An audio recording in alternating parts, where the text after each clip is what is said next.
አባ ሂሳባችን ስንት ነው? ከውሃ ጋር 500 ብር ነው። 200 ብር ይጎለኛል። ነገ በዚህ ሳልፍ አምጥቼ ልስጥ? አረ ችግር የለውም። አንተ በተመቸ ሰዓት አንጣ፣ አትጨነቅ። አረ አይሆንም፣ ዛሬማ በኔ ነው። ሂሳብ ከፍዬ ልምጣ።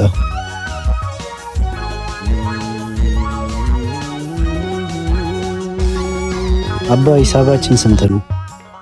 ከውሃ ጋር 500 ብር ነው። 500 ብር?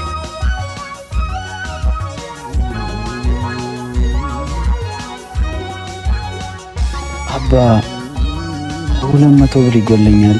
ነገ በዚህ ሳልፍ አምጥቼ ልስጥ? አረ ችግር የለውም። አንተ በተመቸ ሰዓት አንጣ፣ አትጨነቅ። አባት